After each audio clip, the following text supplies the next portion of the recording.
Hello students, आज की इस वीडियो में हम पढ़ेंगे ओम का नियम, जो कि क्लास 10th के बोर्ड एग्जाम के लिए बहुत ही इंपॉर्टेंट है। तो देखिए, ओम का नियम याद रखने के लिए आपको बेसिकली क्या याद रखना है, V समानुपाती I, इसको अनुक्रमानुपाती भी कहते हैं, यानी कि V फॉर विभवांतर, I धारा, यानी कि V समानुपाती I का मतलब है, यानी कि यहाँ पर आप देख सकते हैं एग्जाम्पल, हमारे पास एक चालक तार है, ठीक है। इस चालक तार के सिरों का जो विभव होगा वो V1 बाय V2 होगा। इस चालक तार में जो है I करंट फ्लो कर रही है, यानी कि I धारा बह रही है। इन दोनों सिरों के बीच का जो विभवांतर होगा वो V होगा, यानी कि V समानुपाती I, ठीक है।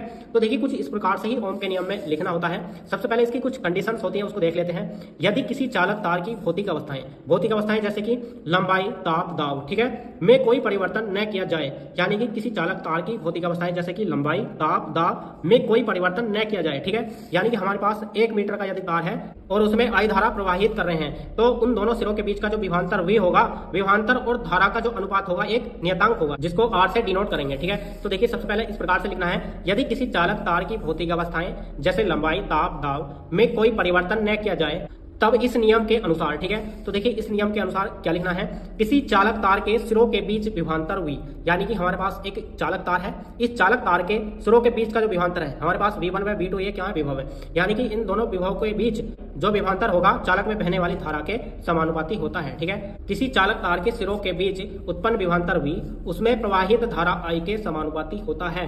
यहाँ पर देख सकते हैं V समानुपाती I, इसको अनुक्रमानुपाती भी कहते हैं, ठीक है। यानी कि V समानुपाती I, जब समानुपाती का चिन्ह हटता है तब इक्वल टू आता है, तब उसके साथ में एक कांस्टेंट आता है, जैसे कि यहाँ पर R कांस्टेंट आया है, यानी कि V equal to I R, ठीक है। I को इसके बटे में नीचे लेकर जाएंगे, ठीक है, यानी कि V upon I equal to R। R क्या है, एक नियतांक है, यानी कि कांस्टेंट है, ठीक है। देखिए, R का मात्रक है ओम, OHM, यानी कि, और इसको ओमेगा से डिनोट करते हैं, इस प्रकार से इसका सिंबल बनाते हैं, ठीक है। तो डियर स्टूडेंट, आपको बोर्ड एग्जाम में इसी प्रकार से लिखना है, आपको एकदम फुल मार्क्स मिलेंगे।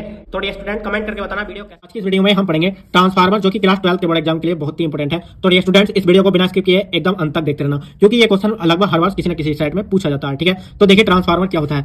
ट्रांसफार्मर एक ऐसा विद्युत का यंत्र होता है जिससे प्रत्यावर्ती धारा को कम अथवा अधिक किया जा सकता है, यानी कि एसी जो करंट होती है उसको कम अथवा अधिक किया जा सकता है, डीसी करंट को नहीं। तो देखिए, ये किस प्रकार से बनाया जाता है, यहाँ पर आप देख सकते हैं इसके डायग्राम में। इसमें कुछ नर्म लोहे की आयताकार पत्तियां लगाई जाती है, ठीक है। इस प्रकार से एक दूसरे से सटाकर चारों तरफ से इस प्रकार से पत्तियां लगाई जाती हैं, ठीक है। उसके बाद देखिए, इसमें 2 कुंडलियां बनाई जाती हैं, P और S, यानी कि P फॉर प्राइमरी यानी कि प्राथमिक कुंडली, S फॉर सेकेंडरी यानी कि द्वितीय कुंडली। 2 प्रकार की इसमें कुंडलियां बनाई जाती हैं। इसमें प्राइमरी कुंडली कॉपर के मोटे तार की बनाई जाती है, यानी कि इसमें कॉपर का मोटा तार लपेटा जाता है और कम फेरों वाली बनाई जाती है, जो प्राइमरी कुंडली होती है। प्राइमरी कुंडली से डायरेक्ट एसी सोर्स यानी कि एसी करंट को दिया जाता है, ठीक है। उसके बाद देखिए, द्वितीय कुंडली जो है बारीक तार की अधिक फेरों वाली बनाई जाती है।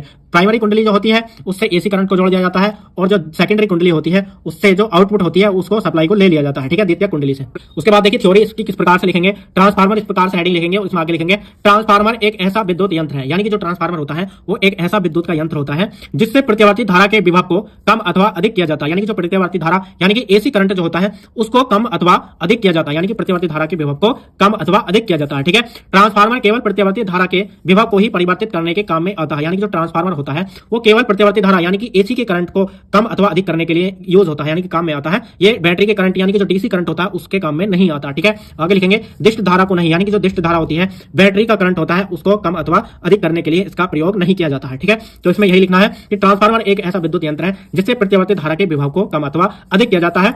ट्रांसफार्मर केवल प्रत्यावर्ती धारा के विभव को ही परिवर्तित करने के काम में आता है, दिष्ट धारा को नहीं, ठीक है। उसके बाद देखिए, इसके प्रकार कार्य के आधार पर 2 प्रकार के होते हैं, यानी कि जो ट्रांसफार्मर होता है वो कार्य के आधार पर 2 प्रकार के होते हैं। यहाँ पर आप देख सकते हैं उच्चाई ट्रांसफार्मर और अपचाई ट्रांसफार्मर। देखिए, उच्चाई ट्रांसफार्मर कहाँ यूज किया जाता है। उच्चाई ट्रांसफार्मर का मतलब है कि जो कम विभव वाली धारा होती है उसको अधिक करने के लिए, ठीक है। तो इसमें इस प्रकार से लिखना है, इसके द्वारा कम विभव वाली प्रत्यावर्ती धारा को उच्च विभव वाली धारा में बदला जाता है, यानी कि जो उच्चाई ट्रांसफार्मर होता है इसके द्वारा कम विभव वाली प्रत्यावर्ती धारा को उच्च विभव वाली धारा में बदला जाता है, यानी कि जो उच्चाई ट्रांसफार्मर होता है, ठीक है, उच्चाई ट्रांसफार्मर के द्वारा जो कम विभव वाली प्रत्यावर्ती धारा होती है उसको अधिक करने के काम में आता है, ठीक है। यहाँ पर यानी कि NS बड़ा है NP से, इसका मतलब है यहाँ पर आप देख सकते हैं P का मतलब प्राइमरी कुंडली, S का मतलब सेकेंडरी यानी कि द्वितीय कुंडली, ठीक है। यानी कि जो सेकेंडरी कॉइल है उसमें फेरों की संख्या अधिक होनी चाहिए, ठीक है। यानी कि जो यहाँ पर आप देख सकते हैं जो द्वितीय कुंडली है उसमें फेरों की संख्या अधिक होनी चाहिए उच्चाई ट्रांसफार्मर के लिए, ठीक है। यानी कि NP का मान कम होना चाहिए, यानी कि जो प्राइमरी कुंडली है उसमें तार के फेरों की संख्या कम होनी चाहिए, ठीक है, और द्वितीय कुंडली में तार के फेरों की संख्या अधिक होनी चाहिए। ये उच्चाई ट्रांसफार्मर की कंडीशन है, ठीक है। उसके बाद देखिए, अपचाई ट्रांसफार्मर, यानी कि जो अपचाई अपचाई ट्रांसफार्मर होता है इसका बिल्कुल ऊंचाई का उल्टा होता है। अपचाई यानी कि कम करने के लिए, यानी कि जो इसके द्वारा उच्च विभव वाली जो धारा होती है, प्रतिवर्ती धारा होती है, उसको कम करने के लिए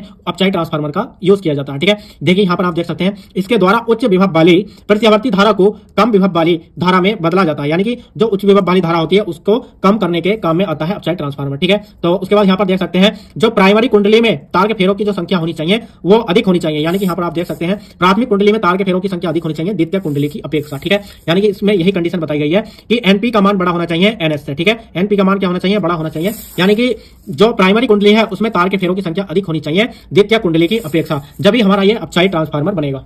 उसके बाद देखिए इसकी रचना लिखेंगे। देखिए रचना में क्या लिखना है इसके डायग्राम से समझते हैं। ठीक है, देखिए आपको रचना में क्या लिखना है, यहाँ पर डायग्राम देख सकते हैं। इसमें रचना में आपको लिखना है कि इसमें नर्म लोहे की आयताकार पत्तियां एक दूसरे से इस प्रकार सटाकर लगाई जाती हैं। ठीक है, यानी कि इसमें नर्म लोहे की पत्तियां लगाई जाती हैं। उसके बाद देखिए इसमें दो कुंडलियां बनाई जाती हैं, प्राथमिक कुंडली और द्वितीय कुंडली। प्राथमिक कुंडली में क्या है, ये मोटे तार की कम फेरों वाली बनाई जाती है। ठीक है, और द्वितीय कुंडली बारीक तार की अधिक फेरों वाली बनाई जाती है। ठीक है, इसमें यही लिखना है। यहाँ पर आप देख सकते हैं रचना में कि इसमें नर्म लोहे की आयताकार मुड़ी हुई पत्तियां एक पटलित क्रोड के रूप में होती है, यानी कि एक के ऊपर एक सटाकर लगाई जाती हैं। ठीक है, नर्म लोहे की आयताकार पत्तियां। ठीक है, इसमें तांबे के तार को लपेटकर दो कुंडलियां बनाते हैं, जैसा कि हमने अभी बताया डायग्राम में कि इसमें दो कुंडलियां बनाई जाती हैं, प्राथमिक कुंडली और द्वितीय कुंडली। ठीक है, प्राथमिक कुंडली मोटे तार को लपेटकर कम फेरों वाली बनाई जाती है, यानी कि जो प्राइमरी कुंडली होती है उसमें तार के कम फेरे लपेटे जाते हैं और मोटे तार की बनाई जाती है। ठीक है, उसके बाद आगे देखिए, और द्वितीय कुंडली पतले तार को लपेटकर अधिक फेरों वाली बनाई जाती है, जैसा कि हमने बताया था डायग्राम में। यहाँ पर आप देख सकते हैं, डायग्राम को हम दिखा देंगे। जो द्वितीय कुंडली होती है वो बारीक तार की अधिक फेरों वाली बनाई जाती है। ठीक है, देखिए उसके बाद तथा प्राथमिक कुंडली में प्रत्यवर्ती वोल्टता से जोड़ दिया जाता है। ठीक है,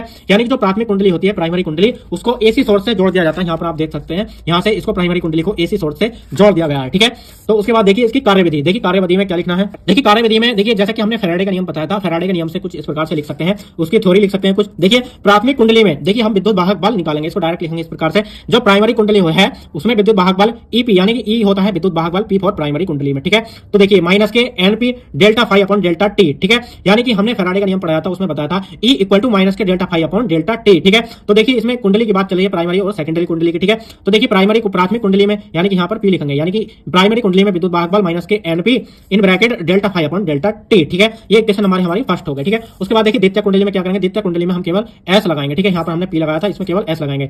ई S equal to minus K N S delta phi upon delta T, ये इक्वेशन नंबर हमारी 2 हो गई। ठीक है, उसके बाद देखिए हमारे पास दो समीकरण, समीकरण 1 व समीकरण 2। ठीक है, हम समीकरण 1 व 2 से यानी कि समीकरण 1 को समीकरण 2 से भाग देंगे। यहाँ पर आप देख सकते हैं, तो ये हो जाएगा AP upon S equal to minus के NP delta phi upon delta T upon minus के NS delta phi upon delta T. ठीक है, तो ये देखिए delta phi upon delta T से delta phi upon delta T cancel हो जाएगा। ठीक है, हमारे पास बचेगा AP upon S equal to minus के एनपी अपॉन एनएस। ठीक है, तो देखिए यहाँ पर हमने इस प्रकार से ब्रैकेट में लिखा है AP upon S equal to minus के एनपी अपॉन एनएस। ठीक है, तो देखिए ट्रांसफार्मर का व्यंजक हमें यही प्राप्त करना था। तो डियर स्टूडेंट, ये वीडियो आपको कैसे लगी कमेंट्स बॉक्स में कमेंट करके बताना। वीडियो अच्छा लगी हो तो लाइक कर देना और चैनल को सब्सक्राइब करके बेल आइकन को भी प्रेस कर देना, जिससे कि नेक्स्ट वीडियो को नोटिफिकेशन सबसे पहले मिल सके। तो चलिए मिलते हैं नेक्स्ट वीडियो में नेक्स्ट टॉपिक के साथ, तब तक के लिए जय हिंद, वंदे मातरम।